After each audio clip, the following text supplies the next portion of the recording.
কুমিল্লা নগরীর প্রাণকেন্দ্র কান্দির পাড়, যে এলাকার নামেই নামকরণ হয়েছে ঐতিহাসিক কান্দি খালের। একসময় যে খাল ছিল নৌযোগাযোগ, ব্যবসা বাণিজ্য আর নগরীর পানি নিষ্কাশনের প্রধান মাধ্যম, বর্তমানে দখল দূষণে সেই খালই হারাতে বসেছে তার অস্তিত্ব।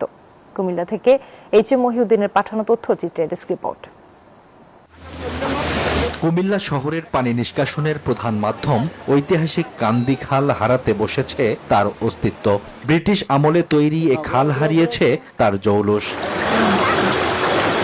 কালের বিবর্তনে দখল, ভরাট আর অব্যবস্থাপনায় খালটি এখন ড্রেনে পরিণত হয়েছে। কোথাও জমেছে ময়লার স্তূপ, কোথাও অবৈধ স্থাপনায় বন্ধ হয়ে গেছে পানির স্বাভাবিক প্রবাহ। ফলে সামান্য বৃষ্টিতেই জলাবদ্ধতায় ভোগান্তিতে পড়তে হয় নগরবাসীকে।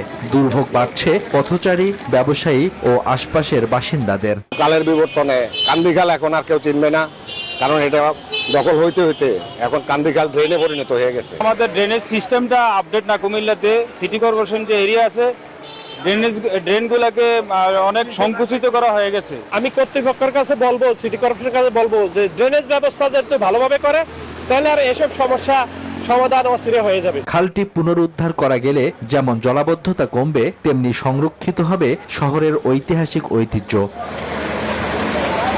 কান্দি খালকে অবৈধ দখল মুক্ত করে আধুনিক ড্রেনেজ ব্যবস্থা গড়ে তোলার কথা জানালেন কুমিল্লা সিটি প্রশাসক। ফুটপাত যে একটা ড্রেন আছে, ফুটপাত দিয়ে যে মানুষ চলাফেরা করে, এটা তারা 20 বছর ধরে দেখে নাই। ফুটপাতটাকে এরকম ভাবে দখল করে রেখেছে। তো আমরা দখল মুক্ত করেছি এবং এটি আর দ্বিতীয়বার কেউ দখল করার কোনো সুযোগ থাকবে না। এটা আমরা কন্টিনিউয়াসলি আমাদের এই অভিযান অব্যাহত থাকবে, কেউ আর দখল করতে পারবে না। ঐতিহ্য রক্ষা, জলাবদ্ধতা নিরসনে কান্দিখাল খননে দ্রুত কার্যকর উদ্যোগ নেবে প্রশাসন, এমনটাই প্রত্যাশা এলাকাবাসীর।